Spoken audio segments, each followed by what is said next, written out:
முதலாக தமிழகத்திலே கூட்டணி ஆட்சி வரும் என்று சொன்னது நான். எண் மண் எண் மக்கள் யாத்திரை முழுவதுமாக ஆரம்பத்திலிருந்து கடைசி வரை தமிழகத்திலே 2026 கூட்டணி ஆட்சி அப்படின்னு சொன்னதே நான் தாங்க. அதிலும் குறிப்பாக அந்த கூட்டணி ஆட்சி பாரதிய ஜனதா கட்சி கூட்டணியில் இருக்கக்கூடிய எல்லோரும் அந்த கூட்டணி ஆட்சியில் இருப்பாங்க அப்படிங்கிறத நாங்க தான் முதல்ல இருந்து சொல்லிக்கிட்டே வர்றோங்க. நீங்களே ரெக்கார்டு எடுத்து போட்டு பாருங்க, யாரு என்ன தேதி இன்னைக்கு எல்லோருக்கும் தெரிஞ்சிருச்சு கூட்டணி ஆட்சி தான் வரப்போகுது. இதை திராவிட கட்சிகளை தவிர எல்லோரும் பேச ஆரம்பிச்சோம்.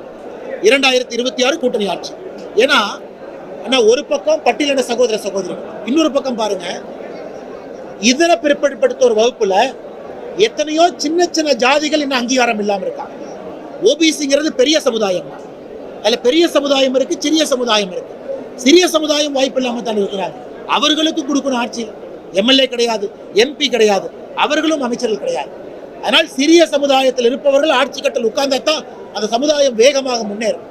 அதனால் எங்களுடைய நோக்கம் பட்டியலின சகோதர சகோதரிகள் ஆட்சிக்கு வரணும், பொறுப்பில் உட்காரணும். அதே போல ஓபிசி சமுதாயத்தில் இருக்கக்கூடிய சிறிய சமுதாயம் எல்லோரும் வர வேண்டும் என்றுதான் நாங்கள் விரும்புகின்றோம். எல்லோரையும் உள்ளடக்கிய ஆட்சியாக இருக்க வேண்டும். இதை யாத்திரை முழுவதும் பேசணும். இப்பவும் நாங்க பேசணும். சில பேர் இப்ப புதுசா சொல்லலாம், சில பேர் வருகின்ற காலத்துல பெரிய கட்சியும் அதை சொல்லலாம். இன்னும் ஒரு வருஷம் இருக்கு, அவங்களும் மாத்தி பேசலாம்.